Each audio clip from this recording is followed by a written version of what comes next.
Hi అందరికీ నమస్కారం. మన గ్లోబల్ హ్యుమానిటీ పీపుల్స్ అనే సొసైటీ ద్వారా మనం అరుణాచలంలో బ్లాంకెట్ డిస్ట్రిబ్యూషన్ చేయబోతున్నాం అనమాట. ఇవి వచ్చేసి బ్లాంకెట్స్ మన సొసైటీ పీపుల్స్ తెప్పించామన్నమాట. అప్పుడు మనం డొనేట్ చేయాలని చెప్పేసి ప్రజెంట్ నేను అరుణాచలంలో ఉన్నాను అనమాట. సో ఇంటి దగ్గర నుంచి వచ్చేటప్పుడు నేను బ్లాంకెట్స్ తీసుకొచ్చాను. అరుణాచలంలో మనం ప్రదర్శన చేస్తాము. ఆ రోడ్డు మొత్తం మనకు వచ్చేసి సాధువులు ఉంటారు అనమాట. వాళ్ళ కోసం ఇద్దామని హోటల్లో నుంచి నేను బయటికి రాగానే టోపీ అమ్మగారు చూడండి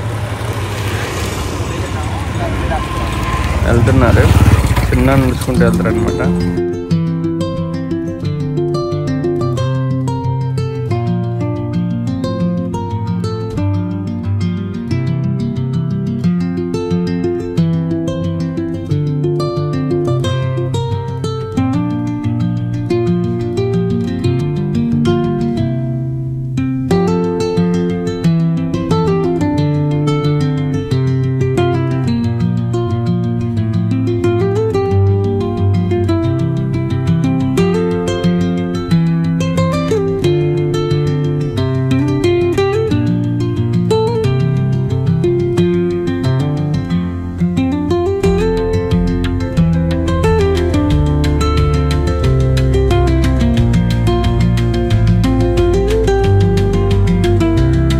మన సొసైటీ ద్వారా అరుణాచలంలో బ్లాంకెట్ డిస్ట్రిబ్యూషన్ చేసాం కాబట్టి అందరం చాలా హ్యాపీగా ఫీల్ అవ్వాలన్నమాట. ఇది థ్యాంక్ యూ ఆల్.